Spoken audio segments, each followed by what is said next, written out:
It was a time when there was another DEA agent living there whose wife was kidnapped and murdered by drug traffickers, and that event was big international news, particularly in Thailand, and it got me interested in DEA.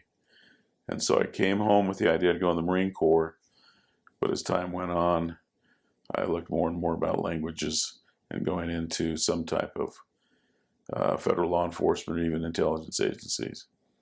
And I prepared myself by learning languages, several of them, and as well as I could. Get myself in shape, get myself clean. I looked at several agencies, and I actually applied with the CIA, the FBI, and DEA. And to this day, I thank the Lord that I was recruited to the DEA first.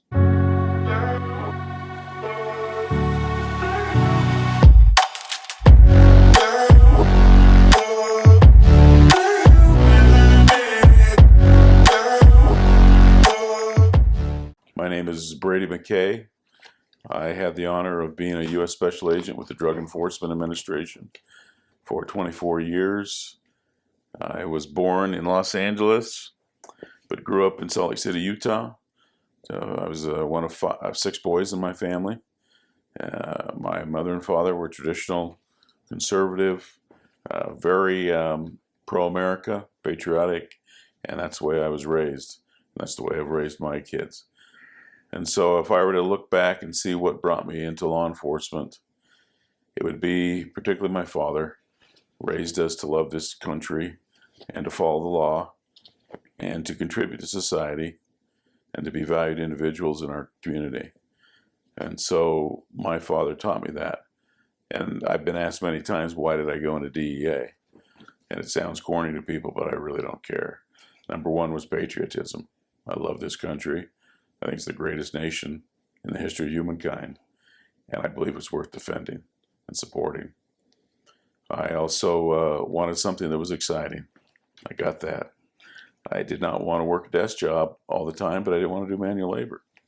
So I wanted something that we got out and got to do things, but I got to put my education and my skills to work. But I wanted to go out and catch bad guys. I wanted to make a difference. And to the day I retired, to the very day I retired, I still had that drive to go catch bad guys. And I don't think it's left me. It's a young man's game. I'm an older guy now, but I still miss the camaraderie of the other agents in the agency and the other task force officers that I was blessed to work with. I miss being in the know, being somebody who knew what was going on. When you saw a news story, you go, no, it didn't happen that way.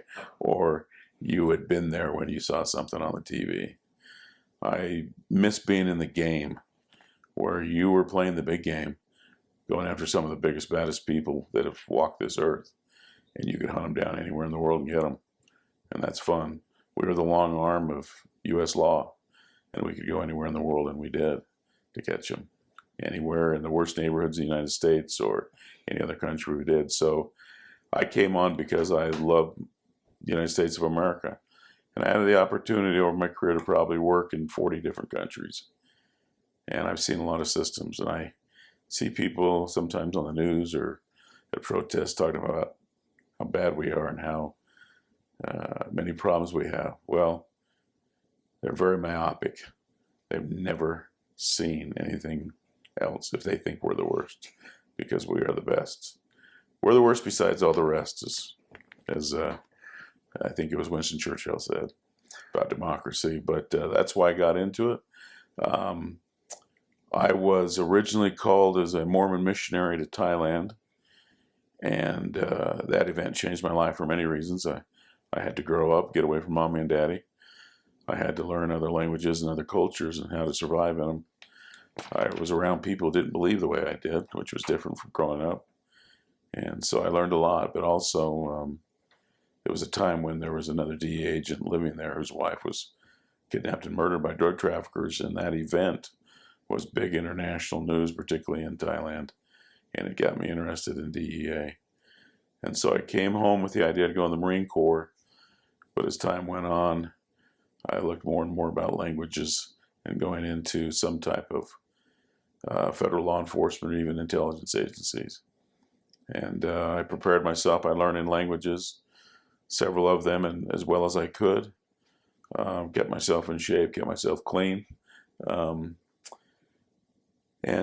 looked at several agencies, and I actually applied with the CIA, the FBI, and DEA. And to this day, I thank the Lord that I was recruited to the DEA first. Not because those other agencies are bad, but because DEA, in my opinion, we did a lot of great stuff, but we did stuff that I really loved doing. I mean, and we were out working, going after people all the time. I was never bored in 2.5 decades of working with DEA. I was never bored. We were always having a good time. And so that mission and the languages put me on a path to where I applied with DEA. And so in the mid and later in the 80s there was some hiring freezes at times, so I had to wait a long time to get in. I think it was 3.5 years once my SF-86s went in.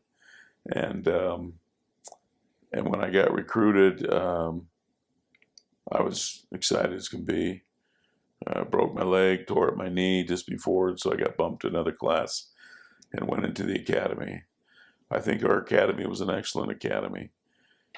It took somebody like me who had no law enforcement experience. And several months later, when I came out of there as a newly sworn-in agent, I felt like I was ready to take on the world. Now, I also learned very quickly there's a lot I needed to learn, but I was as well prepared, I think, coming out of the academy as you can be.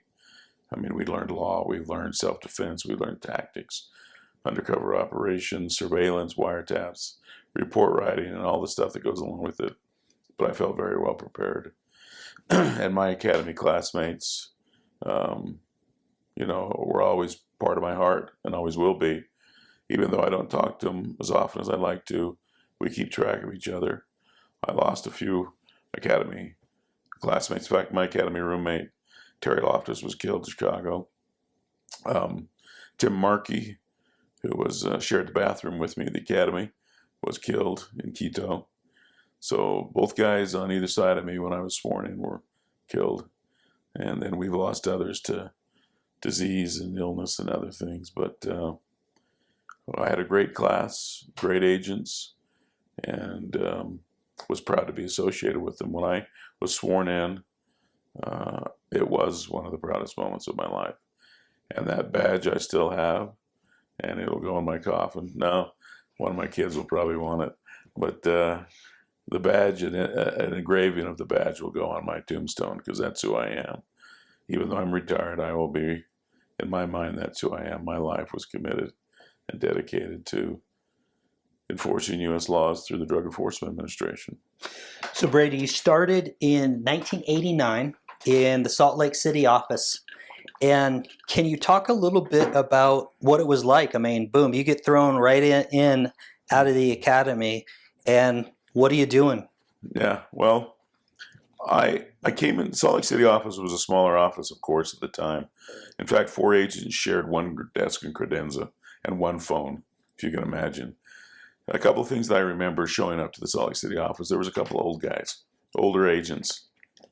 Some of them were pretty hardened and pretty calloused. And I wondered, how did those guys get so hard and tough? And my mother, my beloved mother, was concerned that this job would harden me. And I promised her that I would never lose my humanity. So even though we had to do some tough things and face some pretty bad things, I promised myself I would try to maintain my humanity. And I believe I was able to do that.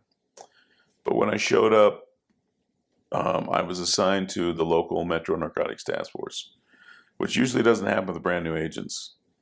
So my first day on the job, I was over at the local PD, the Metropolitan Police Department here, and was thrown in the fire.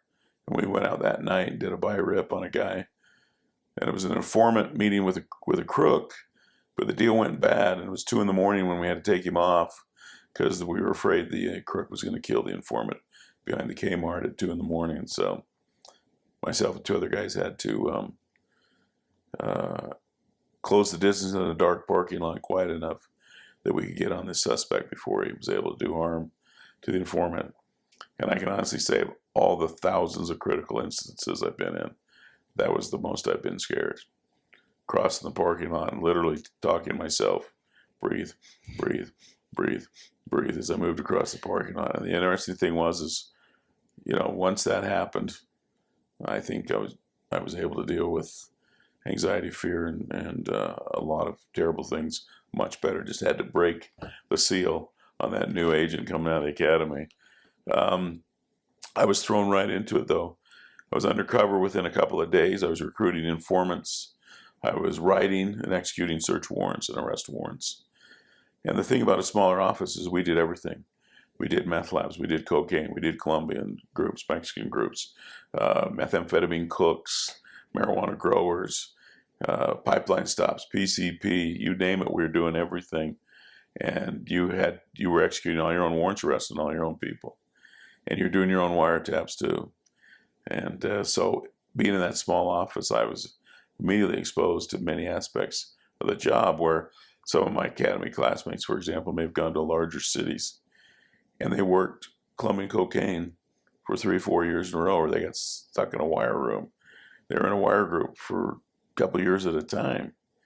And so I was really grateful I was able to get a wide variety of experience. And even though I was based out of Salt Lake City, Utah, I think I averaged TDY almost 50 times a year because we were traveling a lot. And so for TDY, for people that don't know what that is, can you explain what that is and some of the areas that you went to TDY? Yeah, I mean, we would do things like, say for example, the LA Field Division had a load of cocaine that was going to be shipped to Chicago. They would pass it off to us outside of Vegas, and we'd track it all the way, sometimes to Chicago or New York. I mean, we've done 14-day surveillances across the country at a time, 3 days without leaving the car. Don't even ask what happened in that car. But, we would TDY, because of my language background, I TDY'd to a lot of other cases with other divisions where I was asked to help. I sat a lot of wiretaps in Asian languages, and I worked undercover against Asian groups, particularly. But we would TDY, like if the highway patrol made a stop, we would do a controlled delivery to New York or Philadelphia, Chicago, and oftentimes back then, U.S. military aircraft would transport the van or the Suburban loaded down with 800 keys of coke so that we could get it to New York in time to deliver it under the deadline for the traffickers. And then we'd investigate both ends from New York to L.A. or wherever in between. And so we TDY sometimes within the state or the division on marijuana grows or on methamphetamine labs that were in rural areas. Because my first several years in Salt Lake, because the state laws in Utah, precursor chemicals for methamphetamine were not very well controlled. And so we were doing hundreds of meth labs a year. For a small office, you would, as a new agent, you'd carry your duty pager and you'd carry the meth lab pager too. And one year, I think we did 279 meth labs in a year. That's warrants, seizures, and processing meth labs. And so, I remember one time we went out, we did 7 in a row without ever changing our clothes or going home. That was 3 days straight. I think we did 7 meth labs nonstop. And so you're busy and you're running and you're gunning. And I think some of the older guys, I had an older rack who was near retirement, and he felt like we had to pay a rites of passage. So he was really hard on us. I thought it was excessive, but he was hard on us. And he would make us work a lot of hours. And it didn't matter if you'd been up till 3 or 4 in the morning. You had to be in the office at 8. And which was tough because most of the Metro narcotics guys I was working with, they went on shift at 2 and finished at 2. Well, I'd finish at 2, 3 in the morning and have to be up back to work at 8, day after day after day. And I think those first several years we worked most weekends. I'd say 7 out of 8 weekends we're working. And most nights we're working because that's when the earthworms come out. And Brady, can you give an idea of, for the first of all, a couple of questions. How old were you when you started? Okay, I was 29. 29. Okay. And when you first start, for the first several years, can you give the audience, the listeners, an idea of how many hours you were working per week? Yeah, I mean, the first couple of years, no exaggeration, 100 hours a week was not uncommon. I checked my hourly sheets years later. I had them in a box in my basement, and I think I averaged 68 hours the first 19 years on the job a week. And so you're 29 at the time. Are you married at this time? I got married. I had a girlfriend when I went in the academy, and that poor lady stuck with me and married me a year after I got out of the academy. But she always jokes right now that if DEA had wanted me to have a wife, they would have issued me one, because it was hard on her. It was hard on her. I mean, we hadn't been married just a few weeks when I had to call her and tell her we'd been in a shooting and officers were injured and suspects are dead. And that's hard on a new bride. She cried for a couple of days, and I didn't get home for a couple of days. And that was hard on her. So the difficulty that I experienced and other agents experienced, their spouses had to go through that also. The divorce rate used to be really high with DEA because the hours and the work and the stress. And so my wife has paid a price as well for all the hours that I've had to work. I promised her when our children were born that I would be there. And all 5 of them, I was able to make the births. But in most cases, I barely made it and had to leave not long afterwards because of the work that we were doing. It was tough. I mean, just to give you an example, when we were doing wiretaps, we were on a wiretap and we got called out on a major meth lab. It was an old church out in western Utah in a town where the crook had bought this old church and he'd filled the entire basement with chemicals. And he was making meth by the gross for some of the motorcycle gangs in the United States. He was a PhD student. I mean, just incredible scientist, but he was a mad scientist making meth. So we're on the wiretap. We get called out to go clean up this meth lab. Well, it took us 3 days nonstop work to clean that place out and make it safe for people, because he had enough stuff in there to blow. By the way, he'd booby-trapped the doors into the church too to blow everything up. Fortunately, we went in through a window, but if that would have blown up, would have blown that little town off the map. So we took 3 days to clean it up right. And on the way back, we called this boss of mine that was pretty hard on us. Said, "Hey, we're done. We're headed home for bed." He says, "No, you're not. You're coming in the office. Okay? You're coming back to work." I mean, this was terrible. Well, it was back in the days when we had the old brick cell phones. So I'm in the car with my partner. We're driving back, and I put the phone down. I'd say, "That son of a gun is making us work." And we bad-mouthed him for the next hour till we got back to the office. Just ripped him in a new one up and down. Low-life son of a snake belly, you know. I don't know how much I can say on here, but anyway, we cursed him the whole way. When we walked in the office, he called us in and he says, "I only have one thing to say to you, MacKay. Just be careful to turn your cell phone off next time." He'd heard the whole thing, which I'm actually glad that he did. But anyway, it was a tough rites of passage. We worked a lot of hours, and it was tough. I mean, the thing about it is, with DEA and other law enforcement agencies, people don't realize you are scrutinized by your partners, your peers, the people you work with. You are scrutinized by your leadership, your supervisors. You are scrutinized by your agency, internal affairs. You're scrutinized by prosecuting attorneys, United States attorneys, counties attorneys. You're scrutinized by defense attorneys, civil attorneys. You're scrutinized by some civilian review boards. You're scrutinized by the media. You're scrutinized by the public. And it's constant.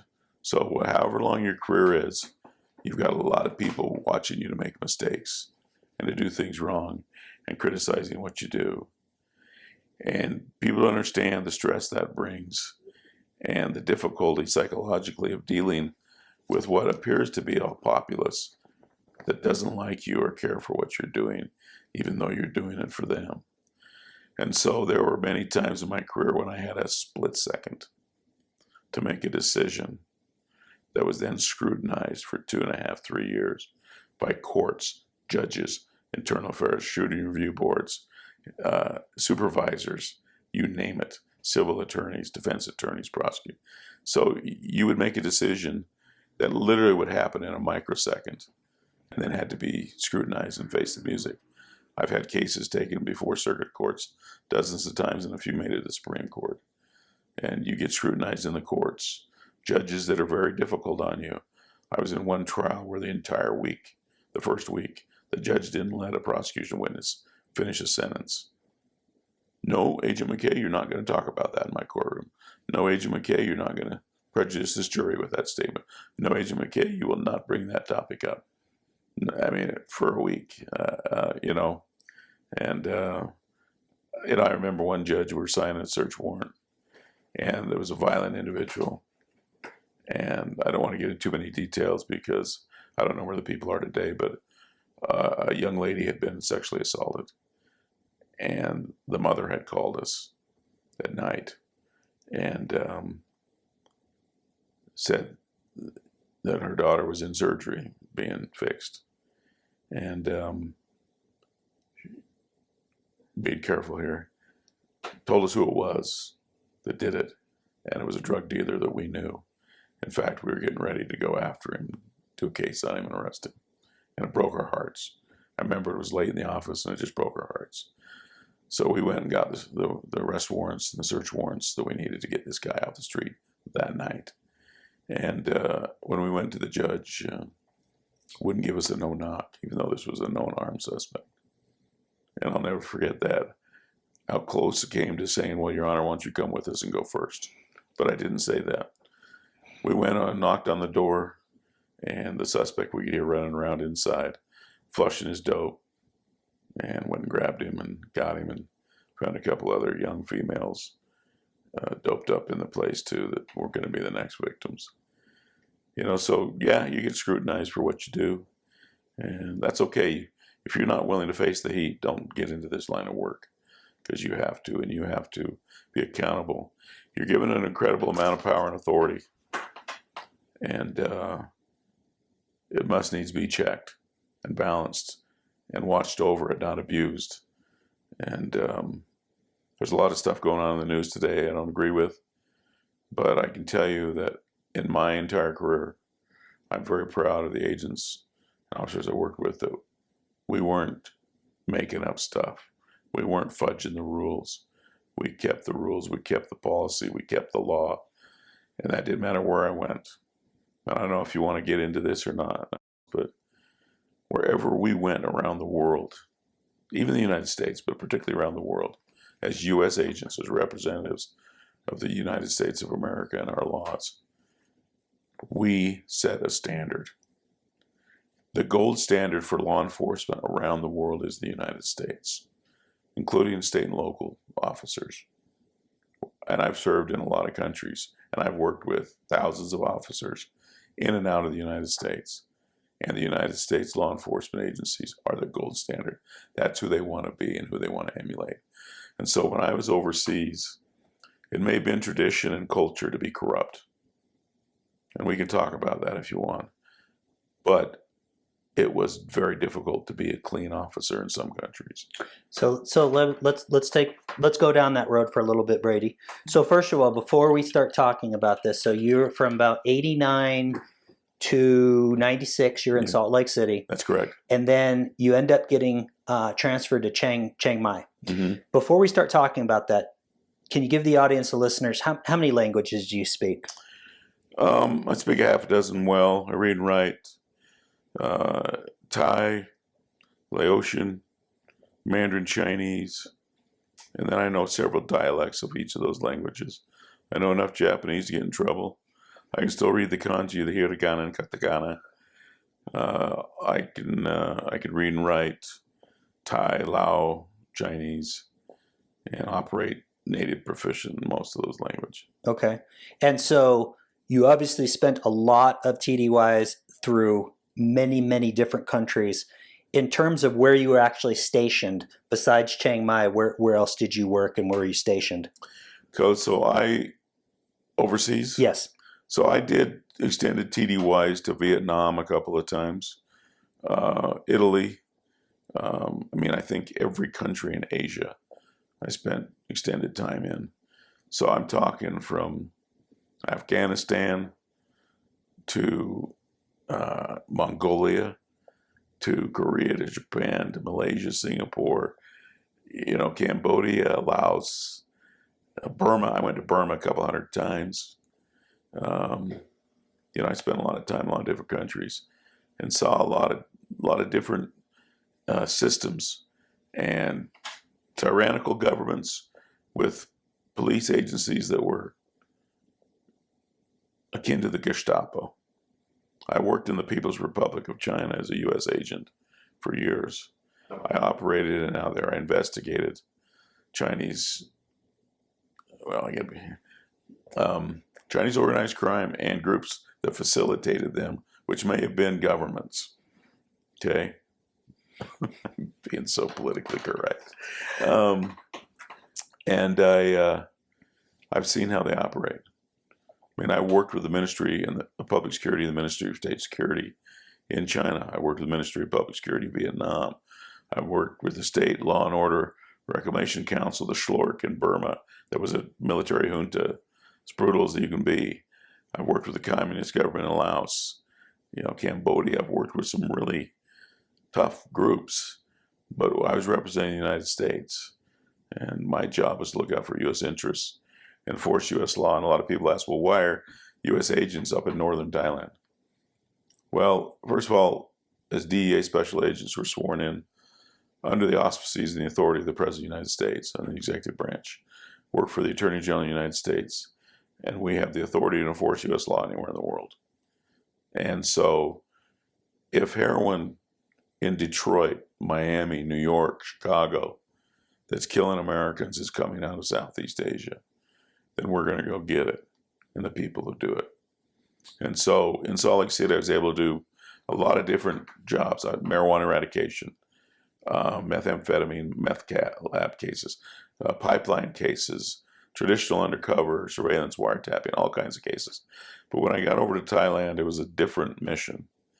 Same, going after drugs, but at a much different level. So when I arrived in '96, there was 5 agents, including myself and the agent in charge. And Americans may not know this, but we were essentially running every narcotics unit in the northern part of that country and in the Golden Triangle, Burma, Laos, and Thailand. And as a GS-13 nobody, I had command authority, even though I had no command authority, over 10,000 guys, 16 line companies, the Royal Thai Border Patrol Police, the Royal Thai Border Patrol Region 3 Special Company, those handpicked guys trained by U.S. Army Special Forces. That was my team. And then I worked with Thai Special Operation Forces in the Thai military. And as a U.S. agent, I could make a phone call and have a couple hundred guys out the door in 30 minutes. You give me a day and I could have 1,000 guys out on operation. And so that's because we represent America. And people would do it because we were allies. And these Thai officers and soldiers were dying for America's interests and to keep drugs out of the veins of junkies in Chicago and Miami, Dallas, and Des Moines, Iowa. And so I was proud to work with these guys, and we did some good stuff. But when I arrived, there was, I think, 13 different insurgent armies that were involved in drug trafficking in the Golden Triangle. At the time, 2/3 of the world's heroin was coming out of there. And there was about 70,000 armed drug trafficking insurgent soldiers in my area of operation on the border there. I had about 1,800 kilometers of border between Burma, Laos, and Thailand that I was responsible for. And I worked with the Thai border units to interdict drugs as the closest we could get.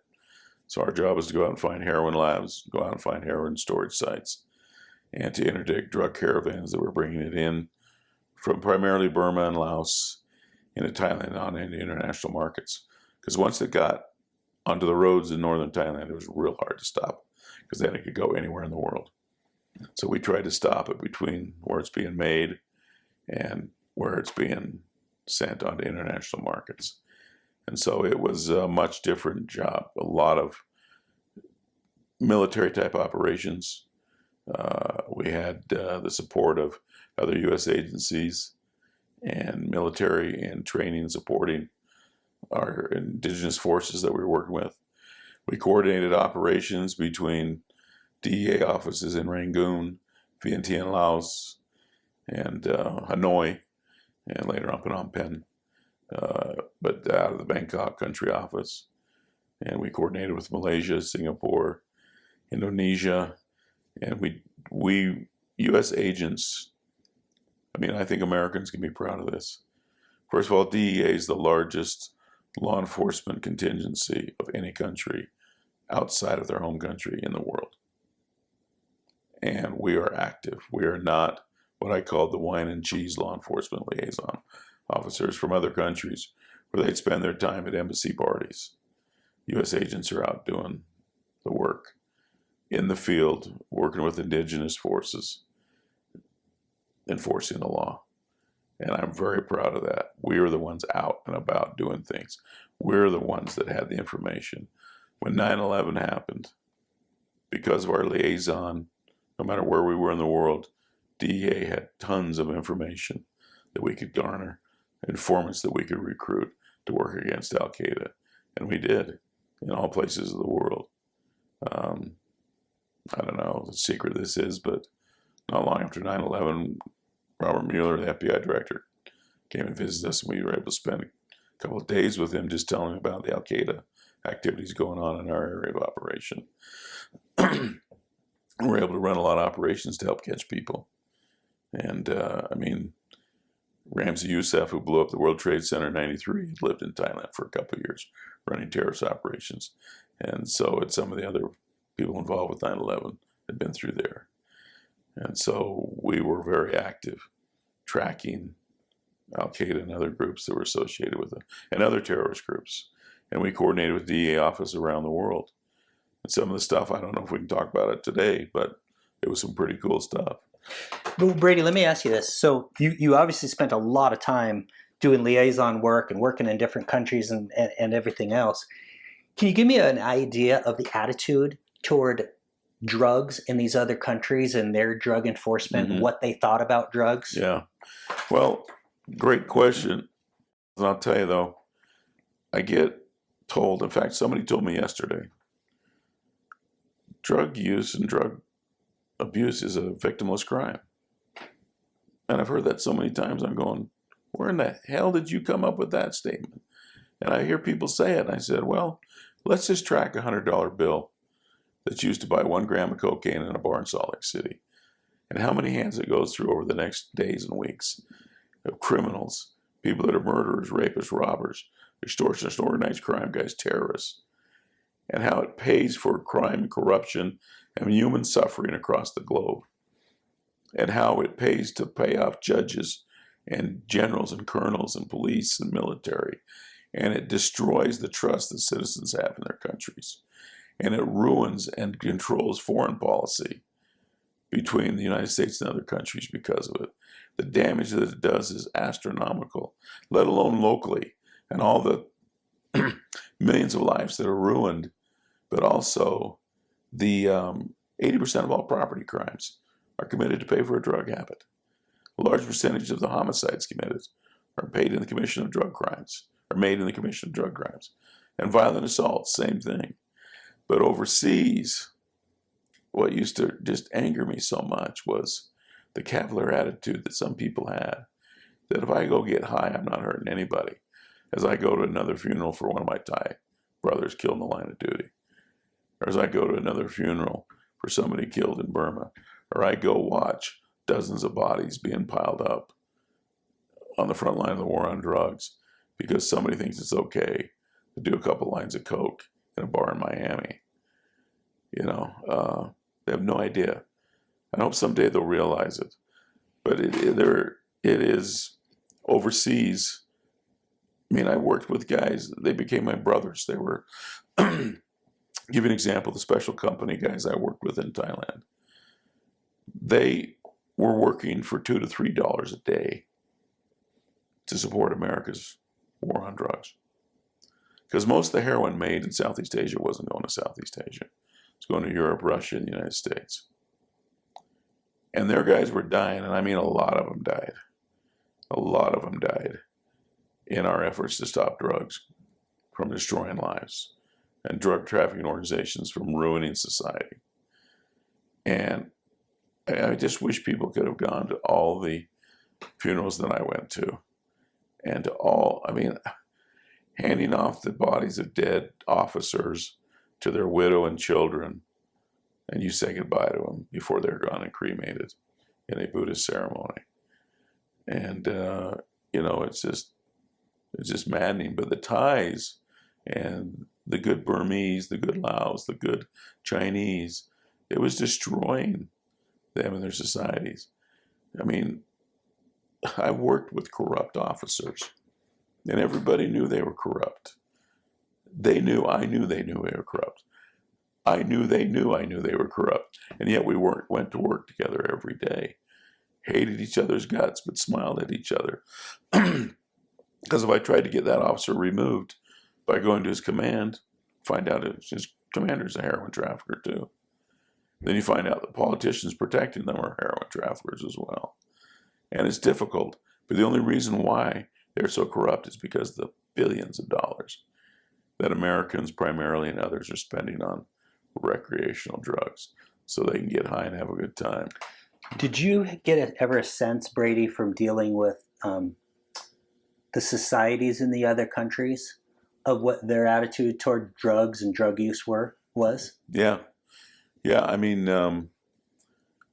I did see a lot of rehab centers overseas, and a lot of programs from China to Southeast Asia, Southwest Asia, to see what was going on to help people that were addicted. And it was as sad for them as it is for a junkie and their family in the United States. It destroyed their lives. They lost their self-esteem, their respect, their families, their kids, their jobs, and their health, and then their freedom. And so, and many of them lost their lives. In foreign countries, it was just as bad at the addict level. On the trafficking level, though, it was discouraging when you would be in a town in a certain country where every bank, bar, and restaurant and hotel is owned by drug traffickers. Where you can't go anywhere where you're not standing out.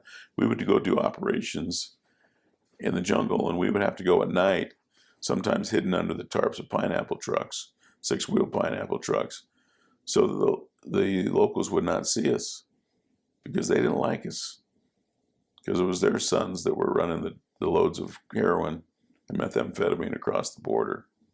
They're the ones that are cooking in the heroin labs. They're the ones that are in the armies.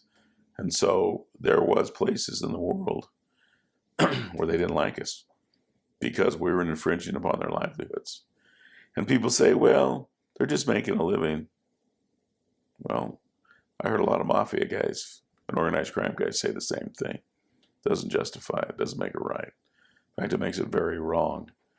I felt bad, some of these couriers that we would stop crossing the border. They're making more money in a night carrying 22 pounds of heroin across the border in a backpack than they would make in 6 months doing tapioca fields or rice paddies. So I understand the lure of that. But you know what? There's a lot of poor people that never commit any crimes, nor do they feel the need to. And so I did not accept that as an excuse. And besides, if they made 10 years worth of salary in a month of trafficking, it's not like they quit. They kept trafficking. There was never enough money. And it's particularly at the higher levels of organized crime groups. Which, by the way, DEA, when I got there to Thailand, had designated the 19 top traffickers in Southeast Asia that were running all these drugs. And we got 15 of the 19 were there. Me and some other great agents who did a lot of great work. I'd love to mention their names, but I don't know if they want me to. But great agents, great intelligence analysts. And I'm proud of that. I mean, I cannot think of many people that we did not catch over the course of my career that we went after. Of the 4 that were left, 3 of them died, and they were protected by foreign governments. One of them died literally within blocks of the president of a certain country because he was a close friend, and we couldn't touch him. But the 15 we could get, we got. And those are some cool stories that will probably never be told.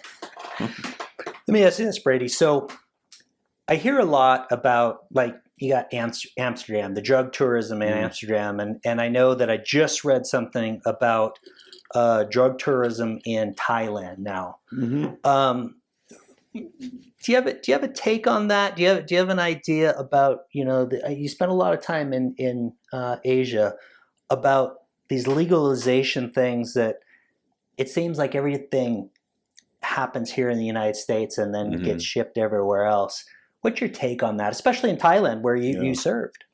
Well, I mean, we talk about Amsterdam and when you've got parks that they do one sweep and they get 20,000 used needles in a park in the grass, or an addiction rate that's skyrocketed because they've legalized it and recreationalized it. You go into Thailand and you see these drug groups go through.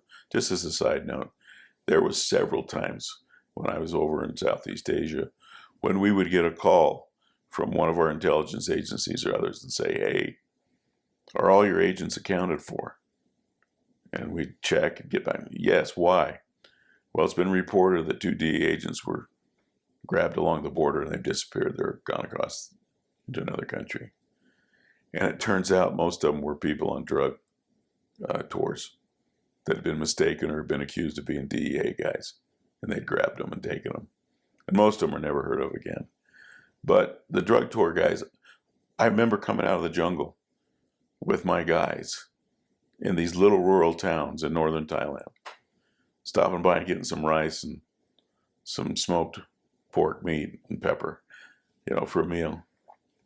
And all these guys in camouflage and their guns, and we see these guys that just looked like they hadn't showered in weeks because they hadn't, backpacking, showing up fat, dumb, and happy, thinking we're going to get some good drugs here, and we're on a Golden Triangle drug tour.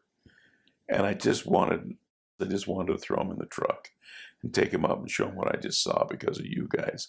Your money paid for the bullets that killed these people that have oppressed these villages and these provinces and destroyed these lives. Your money's paying for it.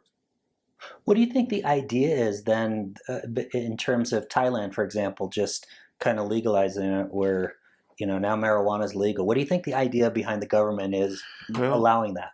A lot of people think they'll decriminalize it, which is a misnomer.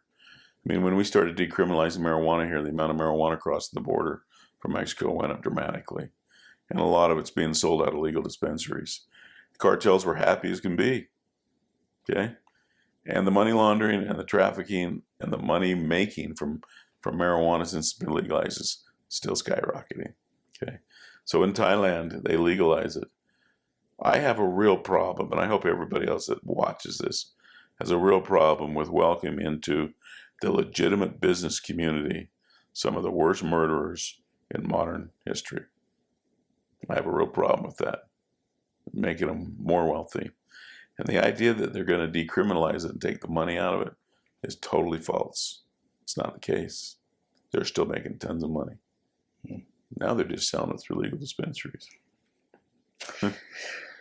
So, okay, so you're in Chiang Mai. You're actually a country attaché in China from 2008 to 2011. Yeah.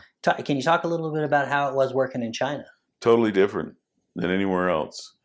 So with China, we're invited there by the U.S. government. And I was the country attaché, and I had a couple other agents with me, intel people and others. DEA was the only agency that was allowed to travel freely throughout China without permission from the U.S. Embassy at Post. So the U.S. Embassy in Beijing and the 5 consulates are the largest U.S. missions overseas and of any country, because the China-U.S. relationship, economic, military, political, it's the largest diplomatic post in the world. And there was 36 agencies at Post, including DEA. And when we arrived, I was invited there. And I had to work with the iron fist, the power and the control mechanism of the People's Republic of China.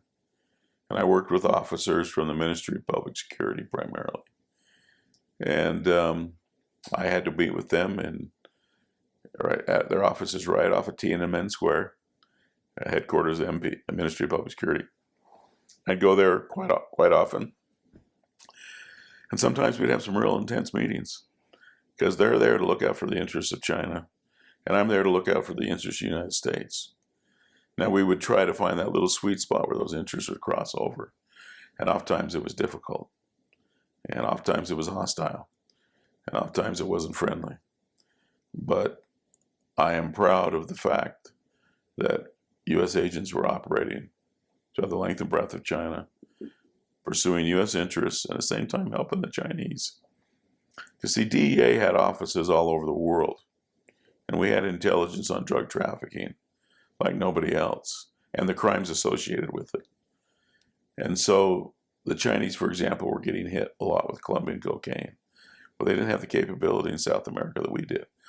And so we helped the Chinese track cocaine shipments and business and money laundering all the way to China through Chinese banks and so forth. We helped them track chemical shipments that had been seized in other countries that were led back to China. We helped them with pharmaceuticals and illegal steroids and other things that had been shipped from China all over the world. We helped them with money laundering through Chinese banks. But we also helped them identify terrorists that were operating within their country, that were jointly operating against the United States or with forces that were opposed to the United States. So the Chinese were very grateful for that.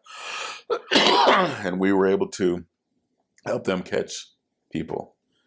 Now, I can say that they weren't quite as forthcoming on helping at times with us, which was a frustration. Because I went there as a U.S. agent, like I said, to pursue U.S. interests. I didn't give a crap about the politics involved. That's not my job. We should be apolitical, and we're very proud of it. When we served, that we were apolitical.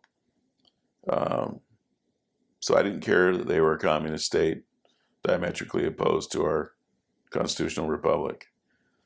I didn't care. I was there to help us and them as best I could in this war on drugs. And so we did some good stuff under very difficult situations because for example, in most countries DEA operates in, we're given a lot of leeway. The Chinese kept us on a real tight leash. They didn't trust us. They considered us spies. They wouldn't let me refer to myself as a special agent because in Chinese it sounds like a James Bond term. Okay, so I had to refer to myself as an investigator. And that was it. And we would have some tough discussions. If the U.S. sold weapons to Taiwan, all of a sudden the Chinese would cancel meetings, cause a lot of problems for us. Shipments of household goods coming in would be stopped to our homes. One time, New York PDs booted some Chinese diplomatic cars in New York because they hadn't paid $42,000 worth of parking tickets. The next day, I had $42,000 worth of parking tickets put on my car in Beijing. Okay, so that's the type of the relationship we had. At times it was hostile and unfriendly, even though we tried to be professional, and I think their Ministry of Public Security guys did too. Sad thing is almost everywhere I went in the world, I was able to cultivate relationships with my counterparts, whether it was state and local police officers or with foreign police or military entities. In China, they're not allowed to be friends with us. The Chinese agents I worked with could never be alone with me. They were not allowed to be alone with me, go to my house. They would never talk about their families or their personal life. They were forbidden to do so. And most places we went, when we'd meet, they'd have guys there hooking up recording devices underneath our tables and our chairs and in the lamps before we got there. Sometimes we'd show up early just for fun to catch them. But, I had surveillance teams on me for 3 years around the clock, followed me everywhere I went in China. Every time I went to a city and checked into a hotel, I was placed in one of 4 rooms on the same floor every time. Because I was a TV star, wherever I stayed in China. So, bugs in our homes, cameras, they break into our homes quite often. Even though they were diplomatic residences, we state security go in there and get our computers and sweep things and pull whatever they could. Got to the point where my wife would actually talk to him during the day at all the bugs that were in the house. Tell them. I mean, I remember one time my wife, they came in on a Sunday, and we don't smoke in our house, and somebody had been in the house smoking when we got back from church, and so I remember her walking through the house. You bums! If you're gonna come into my house, don't smoke. And she would talk to them, and one time we had a kitchen table delivered to us, and that night I'm sitting there with my father-in-law who was visiting us in Beijing, and we can hear the bugs in the table getting feedback. We can hear Chinese in them coming out of the table. And so we left them in there. Didn't tell anybody. My kids, every morning, every time they came in the kitchen, they'd pound on the table. They just go up to the table, boom, boom, boom, and pound on the table. But no, it was a different way. I mean, I had a guard out in front of my door around the clock the whole time I was there. If I opened up the trunk of my car, he'd come over and write notes. What was in there? Open up my garage door, he'd be standing in the garage, writing down everything and taking pictures. It was just a different relationship. But DEA, I mean, we can be proud of DEA because we were doing some good work there and good things under very difficult circumstances. So I'm proud of that. I mean, you think about it. Not only do we work with local governments and police departments, but we're all over the world. At the time, I think we're in 94 countries working with governments of all different types, relationships with the U.S. of all different types. So, Brady, I got a quick question about China. I always hear rumors or news about how the Chinese government looks at drug users. I hear they don't like drug traffickers and they don't like drug users and they're just going to kill them. So what's the real story about that in China? Well, Chinese law is very strict and their judicial system is much different than ours. Defendants don't get to hear their evidence or meet their attorney until the day of trial. They have a 100% conviction rate in their courts. The Chinese are very hard on drug traffickers. They execute many of them, sometimes despite our attempts to interview them. They have large prisons, and they have forced rehab, and they have the death penalty for drug trafficking, and they enforce it quite a bit. So the most amazing thing that I saw is every year the Chinese would put out a drug trafficking report for the country. There was a public document that they would give to us.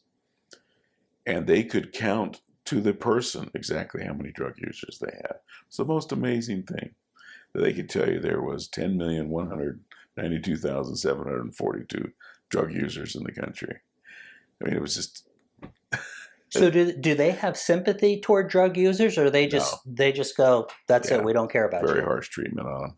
Okay. And they were probably about 1/10 the numbers published. 10 times the numbers published. The amount of drug users, because you could track the amount of drugs coming in, being seized, and it just didn't add up unless these drug addicts were using 15 times more drugs than the normal addict in the world was using. But they had, I just thought it was interesting how they could tell you to the person who was using drugs in the country. And it was always a very low number. And they were very proud of their rehab centers, and they would take them to us and show us. And the interesting thing is there was a lot of solar panels being made in these prisons and rehab centers. Something to keep in mind when you buy your solar panels. But they were very hard on traffickers, and they tried to show a very humane face publicly about how the rehab they do, but they executed a lot of drug traffickers there. And they made it clear they would. When you fly in, there's a lot of warnings about it. And they execute a lot of people. It's been estimated they execute more than the rest of the world put together. So, okay, so you're the country attaché in China from 2008 to 2011. Your time's there. Your time's done. What ends up happening? Where do you go? Okay, so just as I'm leaving China, it'd been a tough 3 years. I didn't make many friends, which was sad. The only place in the world that I've ever gone. Nobody came to the airport to say goodbye to me when I left, because I'd had to deal with some difficult things with my Chinese counterparts, and I respect them. But there was no love loss. And so I was blessed as one of I think the only GS-14 in that move, that teletype they sent out for the moves that time of year, that didn't go back to headquarters or a border town. So I got Billings, Montana. So I was the luckiest guy in the world because I love the outdoors. I love hunting. And I was able to work with some wonderful people. So had you, just for a point of clarification, were you a GS-14 in China? Yes. Was that your first GS-14 Yes, spot? it was. Okay. So you go to Billings, Montana. You're now in charge of what we consider a resident agent in charge of that office. Yes. How many guys are you supervising? Oh, probably 30, but we had guys in Billings and Missoula, and we had task force guys and others assigned around the state. So, 35, 40 guys, I think. It was a great assignment because I had a pickup truck and I covered everything from Spokane to Fargo to Saskatchewan to Wyoming. And so put a lot of miles on, but beautiful area to work. But the interesting thing about it is, okay, so you've worked in major metropolitan areas. And it's interesting, in those areas how police work. But you get to these rural areas and you see how police and sheriffs work in their rural areas, which is apropos and the right way to do it in their areas, whether they're in a big city or in a rural area. And it was fun and interesting to work with some of these rural deputies that they're 90 miles from any help. If they get in trouble, they're 90 miles from. We're doing search warrants where we've got to off-road for 15, 20 miles before we get to the suspect's property. And it's remote, and that's after traveling 250 miles. So it was interesting to work in some of those areas. The Billings office was the only office that had snowmobiles issued as official government snowmobiles, because we had to cover the North Line there. And we're up there in the Bakken on the oil field rigs, tracking Mexican drug trafficking groups that were working up there. And we're doing surveillance. It's minus 25 in the middle of the day up there on the North Dakota-Canada border.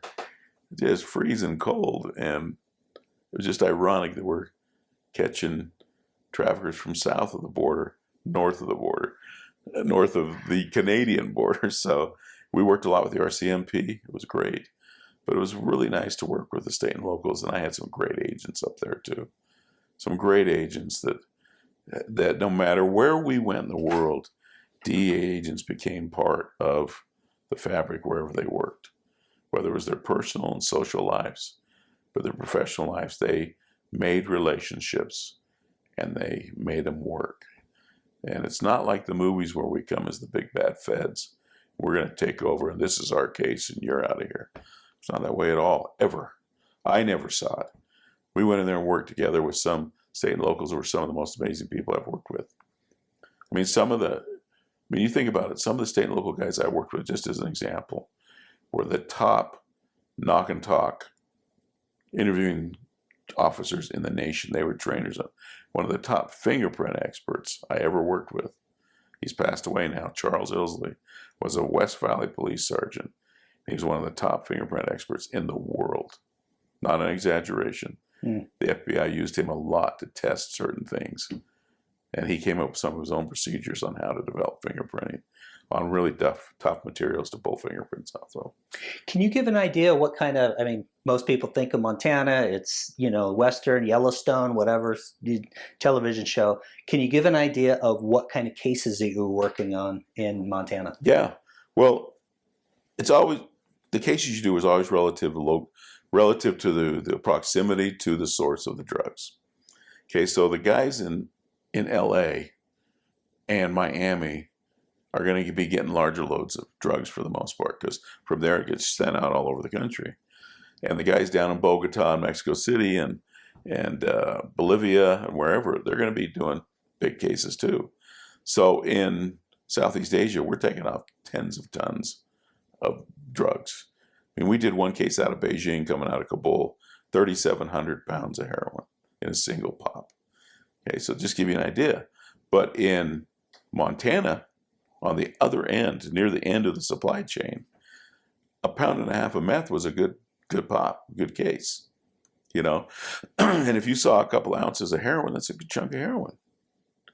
But here's the thing that I used to say. So I would deliver 800 keys to New York on a controlled delivery. I'd run into some of my buddies in New York with DEA. Oh, you haven't worked dope unless you've worked dope in New York. And I'd look at him and I'd say, okay, so is a guy dealing dope with a gun in New York any more dangerous than a guy with a gun dealing dope in Salt Lake City or Billings, Montana, or anywhere else in the world? No. The interesting thing about rural areas of the United States, though, everybody's got a gun. Not the crooks only. Everybody's got a gun. And so you were seeing guns everywhere you went, which I'm fine with.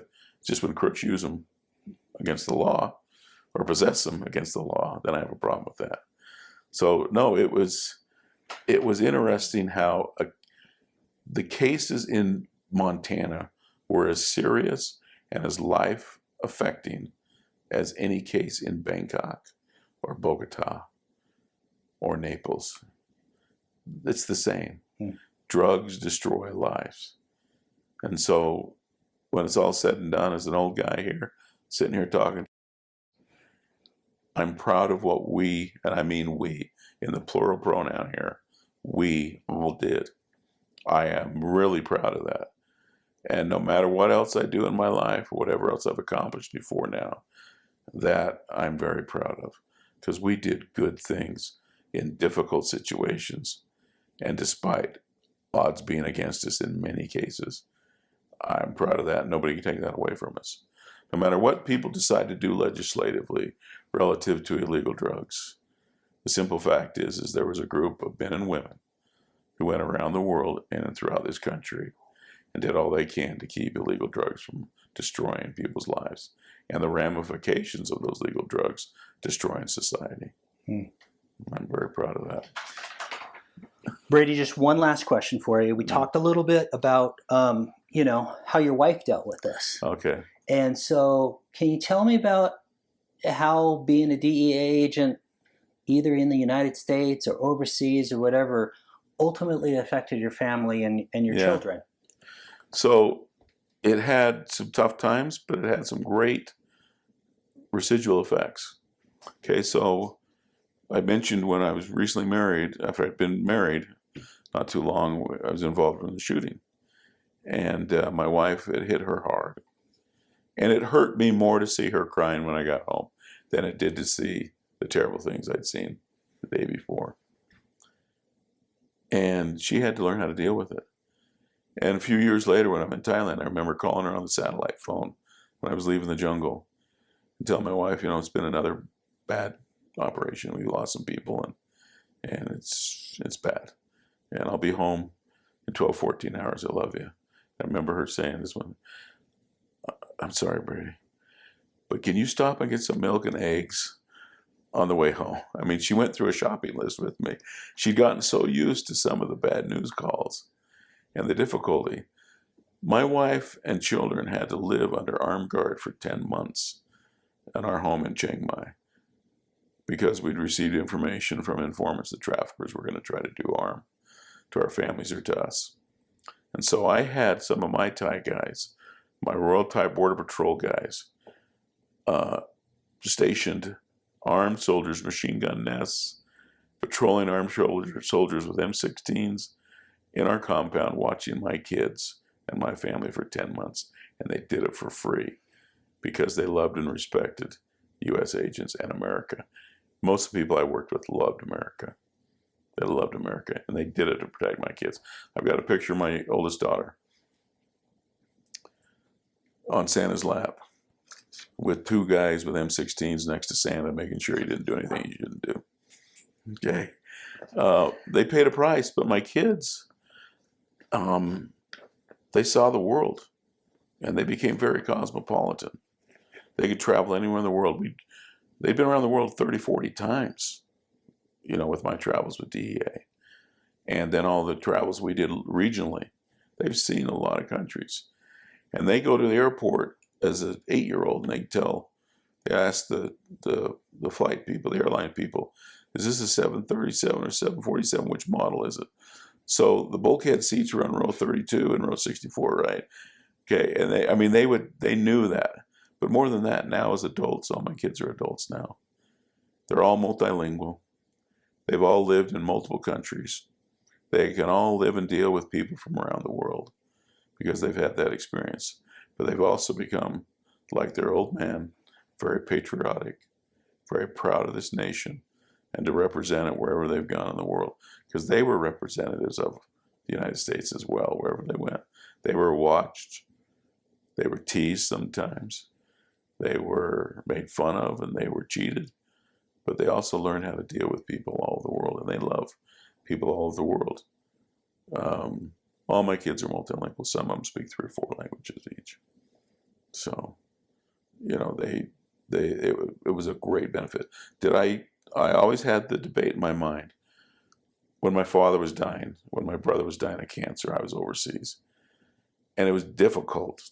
You know, I had to say goodbye to my brother when I was told he was going to die. I flew home for him to die, and he lived a little longer, and I had to say goodbye to him because I had to go back. You know, and then my dad died not long after I got home, and I missed all those years of helping him. And so I had to ask myself, is it worth it to miss all those family things in those times? And I can tell you without a doubt, my dad and my brother, if they could choose, they would have me go over and do those things. They were very proud of what we were doing with DEA. And so, yeah, it was worth it. You pay a price, but it's definitely worth it. And I guess you could say the same thing about our careers. You pay a price, but I'd do it again in a heartbeat. I don't recommend it to anybody else, but I'd do it again in a heartbeat if I were a young, healthy man. Not just an old guy with a lot of sore joints. But, Brady, thank you very much. Thank you.